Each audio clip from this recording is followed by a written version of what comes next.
Music from the wrong side of the tracks.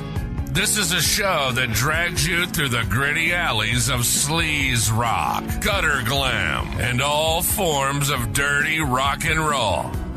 We're here to crank up the volume and dive deep into the dirtiest, sleaziest, most glamorous rock and roll out there. Whether it's the classics or the underground hits, we've got you covered. And now, here are your hosts, Andy and Gary. Hey, we'd like to welcome you back to another episode of the Rock and Roll Gutter Podcast. Normally, I start this out by saying welcome back to an exciting episode of the Rock and Roll Gutter Podcast, but I guess we're going to let you, the listeners, decide on what's exciting. Will this episode be Tom Cruise hanging off the wing of an airplane exciting, or will this be, hey, I found an extra $1 in my pants pockets exciting? Yay. My name is Gary, and I am your host. With me, as always, is the creator and co-host of the podcast, Andy. Hey, everybody. Welcome Andrew. back. Andrew, as he's called in the press. You know, this marks our 21st episodes, and no one's keeping count except for us. Obviously not you, but if you've been a regular listener, thank you very much. And I thought, well, who are we going to devote some time to and honor today, Andy? Today, we're talking about the Hangmen, a legendary LA outfit that clawed its way through the industry glitz and the city's grime, armed with a potent cocktail of punk rock fury, hard rock swagger, and a healthy shot of Americana roots. That's the sonic neighborhood that the Hangmen called home. Would this be the late 80s, Andy? This would be the late 1980s. All right, let's hear more. Not to be confused with the psychedelic band that was also called the Hangmen. Oh, there was? Really? Way back when. Oh, that's right. 1966 or about, right? Yep, And made yep. the charts. Right, exactly. Yeah, imagine looking for the LA band and going, what the hell? Yeah, easier to find more information on the 60s, the 60s band than it is on the 80s band. Well, there you go. And then there's also another one working out of England called the Hangmen. Wow. Like a rockabilly band. We've got some copyright infringement, lads. This band was led by the steadfast and, let's be honest, seemingly indestructible Bryan Small. The Hangmen never quite reached the dizzying commercial heights of some of their contemporaries, say your Super Suckers, Social Distortion, Red Cross. But what they lacked in platinum records, they more than made up for in sheer, unadulterated tenacity. Yes. These guys weathered the kind of storms that would have sunk lesser bands. I mean, the major label letdowns, years spent navigating the murky waters of drug addiction, and the kind of poverty that makes ramen noodles look like a gourmet meal. Well, there you go. How poor do you have to be for that? In honor of this alcohol-soaked story, we invite you, the listeners, to partake with a frosty adult beverage with us.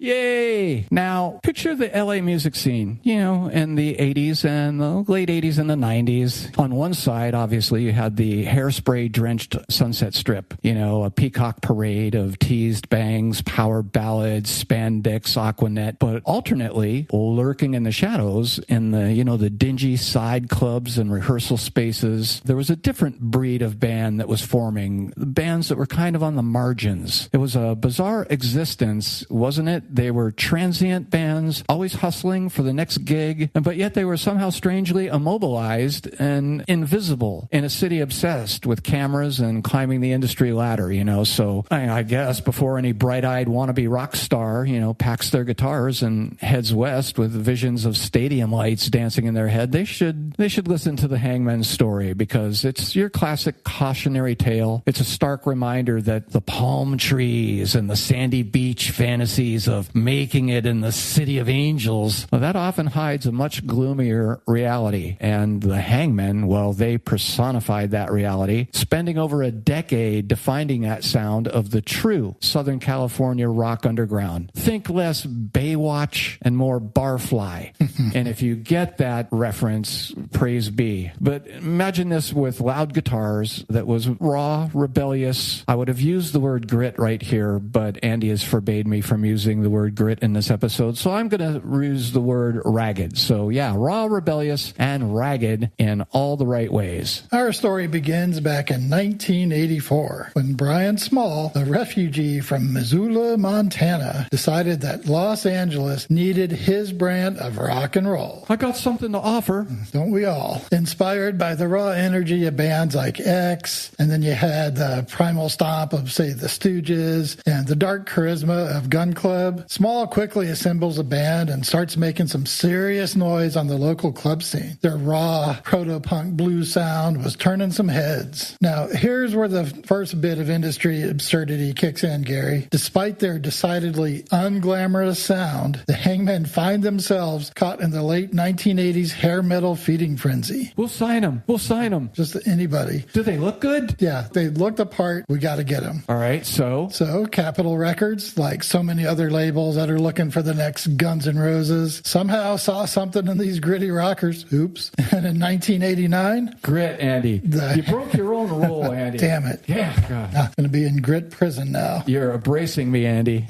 The Hangmen self-titled debut album hits the shelves in 1989, and Bryan Small was understandably living the dream. I made it, lads. And let's listen to a little bit of Bryan Small's dream. Let's listen to some of the single Rotten Sunday. Now, this is the live, really rockin' version of the song, not the cleaned up version that's on the original album. Please enjoy this version. It's a hard driving number, really takes you through the trenches. Yeah, it's got a really good guitar hook. It's got one of the, it's a definite earworm. So turn this one up. Well worth it. The Hangmen and Rotten Sunday.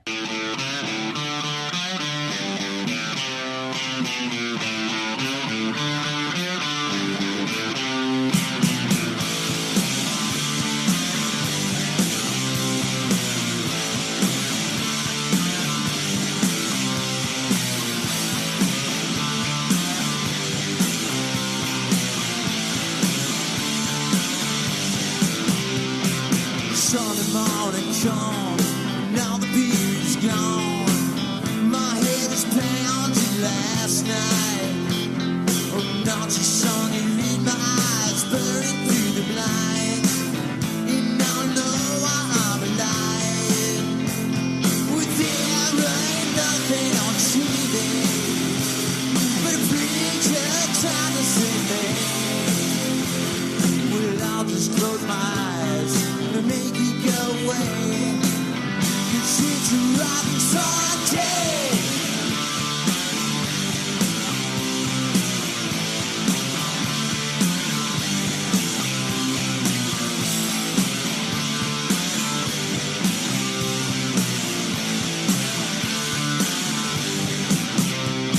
Well, I woke up on someone's floor, I didn't know the name, and they didn't know mine. I had a cigarette, empty can, lights all the same. Why can't I leave this behind? With there ain't nothing on TV, but a preacher trying to save me. Well, I'll just close my eyes and make it go away. 'Cause it's a rotten Sunday.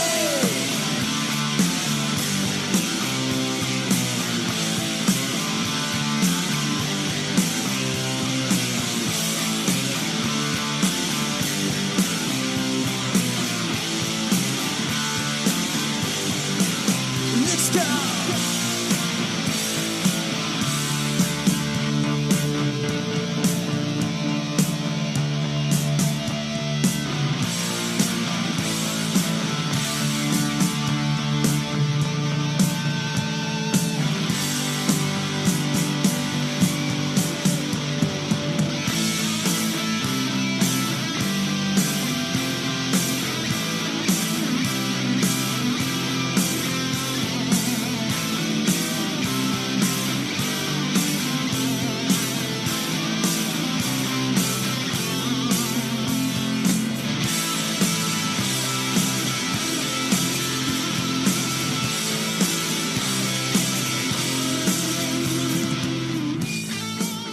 as is often the case in the wild and unpredictable world of rock and roll, things went south for the band faster than a convertible headed down the Pacific Coast Highway, you know.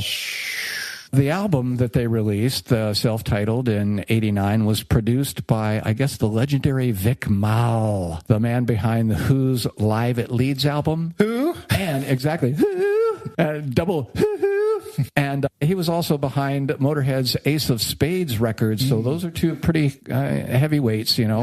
Yeah. So you'd think that the band, they were in good hands, right? Well, fucking wrong. Apparently, Capitol Records, in their infinite wisdom, corporate though they be, decided that Mal's raw street fighting production wasn't shiny enough. So they brought in some hotshot remixer who, according to Small himself, watered it down to the point where it sounded nothing like the band's live energy. And I was just listening to a podcast interview with Bryan Small on a podcast called Performance Anxiety, and he says that over the course of a weekend, they paid another guy $30,000 to come in and remix the entire album, and no one told the band about it. And when the band finally got their hands on the album and listened to it, they were like, what in the whole... It doesn't sound anything like we sound. Whose album is this? I don't know. Bryan Small goes on to say that, you know, his production and mixing was great, but Capitol went in and had it remixed by some hot shots. So it ended up sounding nothing like what we really wanted, you know. And so I guess the result of that is a record, while eventually, you know, it became a collector's item for those with a penchant for rock and roll footnotes, you know, it completely failed to satisfy Capitol's hunger for radio hits. You know, sales were, shall we say, less than stellar, and the Hangmen were promptly shown the door. It's the classic major label story. Sign a band for their raw energy, then sand off all the edges and wonder why they don't sound exciting anymore. It's like ordering spicy chili and getting lukewarm tomato soup. Well, that sounds good right now. Wop, wop, wop, wop. Bryan Small is not one to throw in the towel. Oh, no. No, not at all. He shook up the band's lineup, and he keeps grinding. His refusal to quit, the sheer bloody-mindedness, would become the defining characteristic of the Hangmen. Lo and behold, lightning struck again. The band found themselves signed to another major label in the early 90s. But the rock and roll gods, as it seems, have a very cruel sense of humor. They were dropped again before they could even release anything. Wop, wop, wop, wop. So then comes Geffen into the picture. A whole album was recorded, ready to go, but the label that was home to bands like Nirvana, Hole, White Zombie just could not wrap their heads around the Hangmen's maniacal Stooges meets Stones revivalism. So the sophomore effort vanished into the ether, existing only as whispered legends and occasional underground tape traders among the truly dedicated. Imagine pouring your heart and soul into that record, only for it to gather dust in some corporate vault somewhere. It's enough to make you want to smash a guitar. It's not the first time bands have had entire albums scrapped or rejected by the label, you know, for not having a hit or a radio hit on it or whatever. How many bands have had the same story where, yeah, that one never came out? Yeah, we've told that story many times on here already. Yeah, and hopefully in the future, not to get too far off track here, peeps, but we might do a future episode on the band Electric Angels, and that's exactly what happened to them. Put out an album, got some critical acclaim, started to get some press, was on some tours, and then the bottom dropped out, and their album never really saw the light of day, not for decades and decades later until it finally resurfaced. But there's a bunch of stories out there like that. You know, for many bands, that would have just been the end of their story. You know, they'd have just been another footnote in the history of the we almost made it LA bands. But for Bryan Small, he just simply refused to buckle. You see that buckle over there, lads? I'm not buckling it. What followed was nearly a decade that felt like non-existence for the Hangmen. But behind the scenes, amidst the somewhat serious personal battles, which included Small's fight to overcome a debilitating drug habit, good luck with that. He kept the flame alive somehow. Eventually, you know, he ends up stabilizing a strong lineup with Angelique Congleton on bass, Todd Haney on drums, and the formidable Jimmy James on guitar. What exactly makes a person formidable? I think he can bash you over the head with it. Well, that's a dual action then, isn't it? There you go. Do you play the guitar? Oh, I wield the guitar. So that meant that the Hangmen were starting again in the L.A. underground. Dun, dun, dun, dun. So flash forward then to the year 2000, a full 11 years after their ill-fated debut in 1989, the Hangmen roared back with a title, Metallic IOU. This time, they landed on Acetate Records, an indie label that clearly understood their raw, rebellious spirit. Andy? And grit? There it is!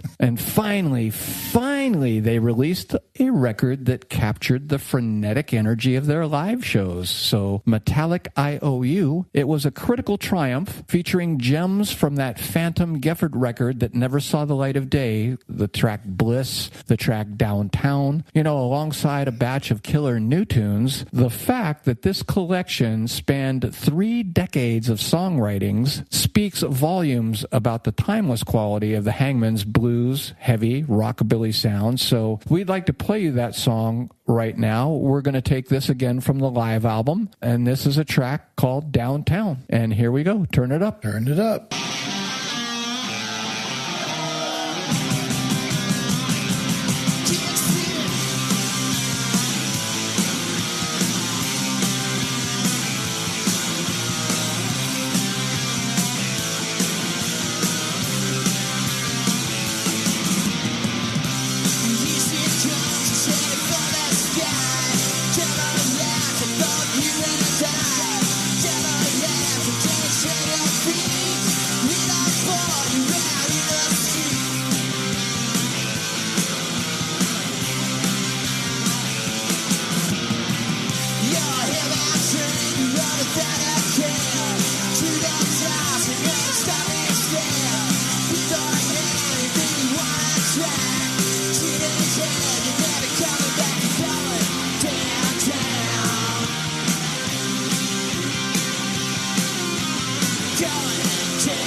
More gigs followed for the band, including a tour with the band Super Suckers out of Tucson, Arizona, a band that, as our notes point out, approximated the Hangmen sound more than any other. It's like finding your long-lost, equally rowdy sibling. And so in 2001, they captured that live energy on the album We've Got Blood on the Toes of Our Boots, and that was recorded in Hollywood, and it features a couple of guest vocal spots from Eddie Spaghetti of the Super Suckers on the track Coal Mine, and another track, I don't have it in front of me. But this third release, also on Acetate, it kind of solidified the band's comeback. It's a slow train moving, but it's moving nonetheless. So building pressure. The Hangmen tried to keep that momentum going, and they had a split 7-inch with the Super Suckers that arrived in 2004, and they followed that by the hard-hitting full-length album Lateria that arrived later in that year. For their next LP, 2007's Raw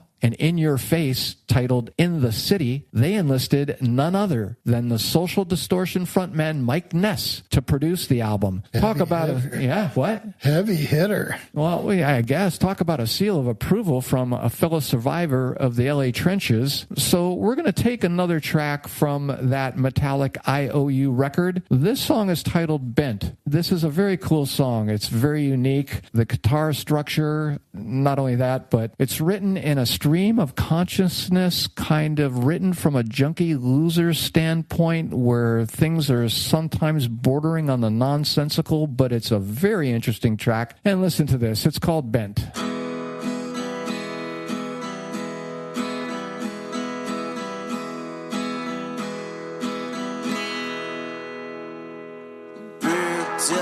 Burned out, sick of life, doing time spent.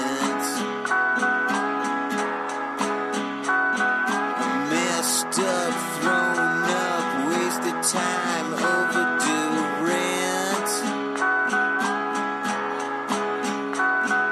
Shit car, no gas, pants down, crystal meth bent.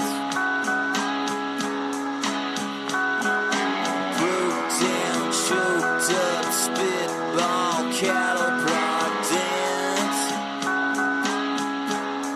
I know that you want me. I know that you want me.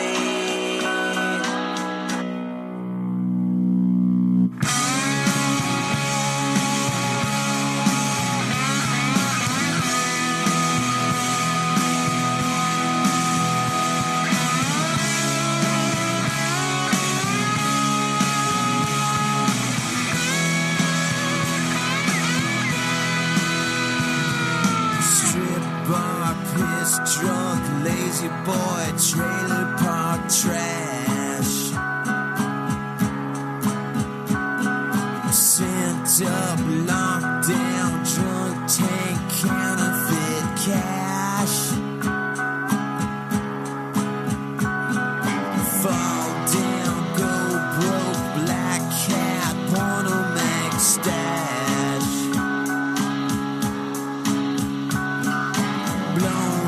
Sad sack, sell out, superstar flash. I know that you want me. I know that you want me. I will.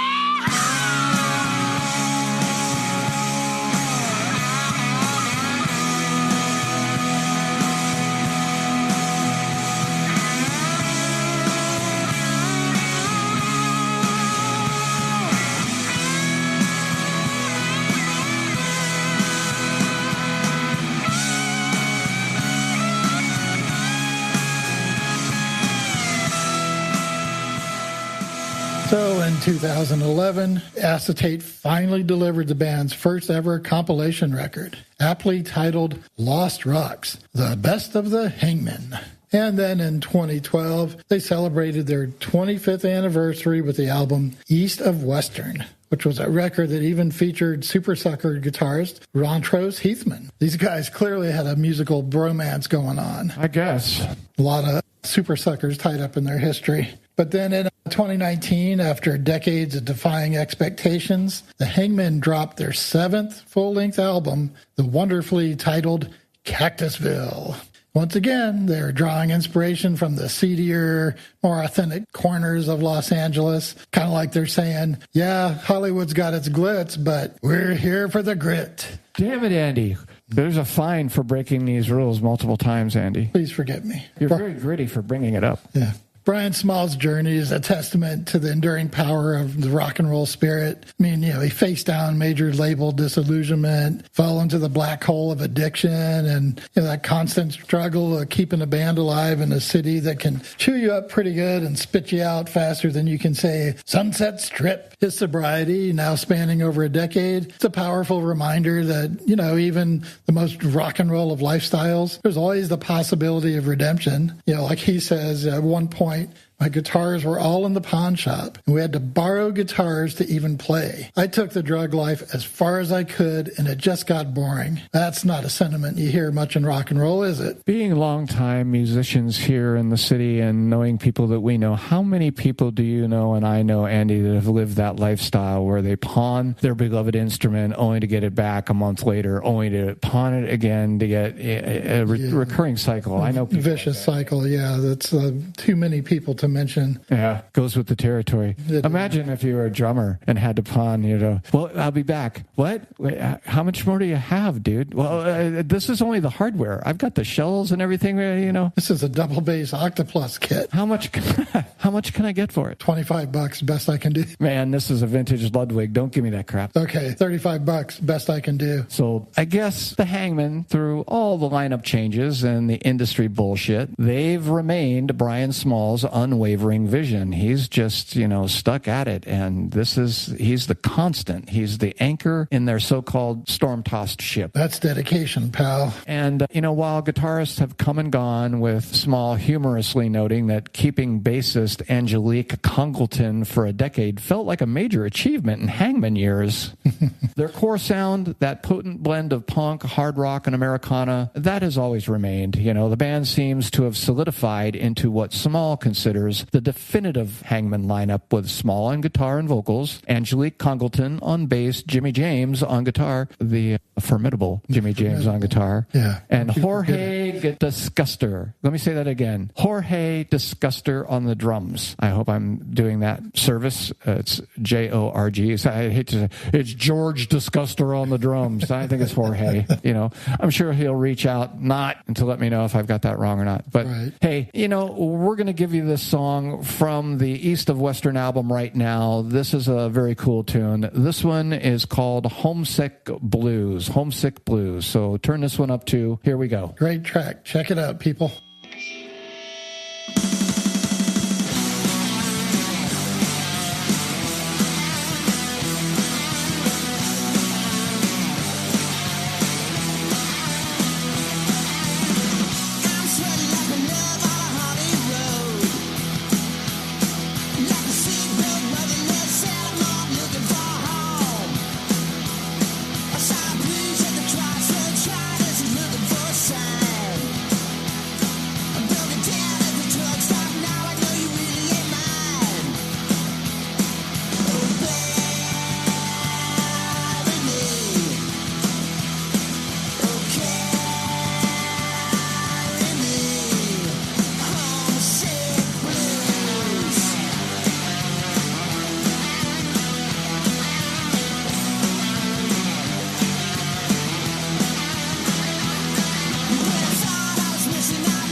in Europe, of all places, it seems, they've always held a special place in the hangmen's hearts, offering a more appreciative and geographically convenient touring landscape compared to the vast distances of the United States, you know. We're huge in Europe. Yeah, exactly. I always thought that Europe was big, you know, and then you find out that most of Europe can fit into Texas. Right. You know? Yeah. I always thought it was an ordeal going from France to Germany to England to whatever, and it's oh no, lads, just take the bus. You'll be there in a heartbeat. 5-minute bus ride down the road. I don't know. Well, anyways, while the Hangmen, they might not be household names plastered on Hollywood Boulevard everywhere, their music has found its way into the cultural consciousness through appearances on shows like The Shield, that was not too long ago, Sons of Anarchy, and even the NFL. Imagine hearing a Hangmen track during a football game before they cut to the obligatory beer commercial. There you go. Well, I hate to say this, Andy, but, you know, that's exactly the kind of unexpected grit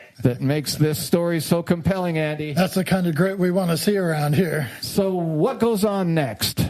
As Bryan Small himself says, reflecting back on the 25th anniversary, right now, the Hangmen will move at the Hangman's pace, whatever that means. And that, in a nutshell, is their story. They never chased the trends, they never compromised their sound for fleeting fame, and they sure as hell never gave up. I mean, Christ. The Hangmen are a testament to the enduring power of staying true to your rock and roll guns, even when those guns sometimes end up in the pawn shop. So, next time you're cruising down Sunset Boulevard, past the glitz and the glamour, minus the grit, remember the Hangmen. Remember the bands that toiled in the shadows, fueled by passion, and just refused to quit. We're not quitting, lads. We're sticking around. They are the true unsung heroes of the LA rock underground. And their story is a reminder that sometimes the real rock and roll happens very far away from the spotlight. You know, I don't know how many people are aware of the Hangmen anymore, how big their fan base is, but I have a very close friend of mine that goes by the name B. Niz Shori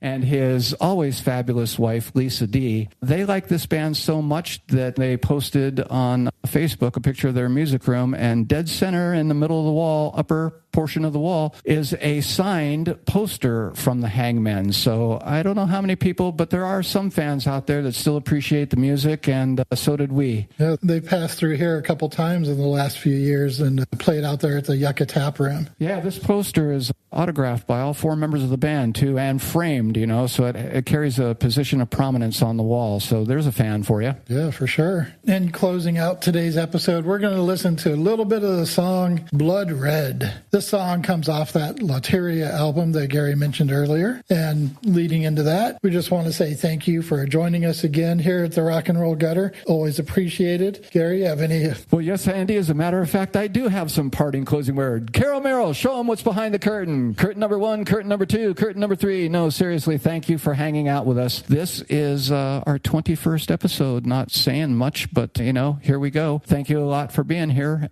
If you could, hey, give us a review. Give us a like. You know, we're trying to drum up as much as business as we can. So every little bit helps. So thank you guys very much. Yeah, if there's a band you want us to cover, you know, shoot us an email. We'd be happy to give it a shot. And until then, we'd like to remind you all out there to keep it trashy. Keep it trashy, everybody.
to our fallen comrade, Mr. Mink. I think Pink Floyd said it best. Wish you were here. You're here in spirit, brother. Godspeed, Mink, wherever you may be.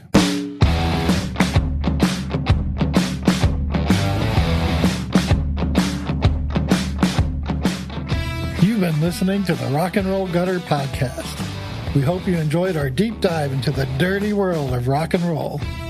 If you did, please consider subscribing and leaving us a review on your favorite podcast platform. It really helps us reach more listeners like you. And don't forget to follow us on Facebook and Instagram at Rock and Roll Gutter Podcast for all the latest updates, news, and more. Got questions, comments, or suggestions for future episodes? Reach out to us at rnrguttermail@gmail.com. We'd love to hear from you. So join us again next time for another wild ride through the raw and gritty side of rock and roll. So until then, keep it trashy.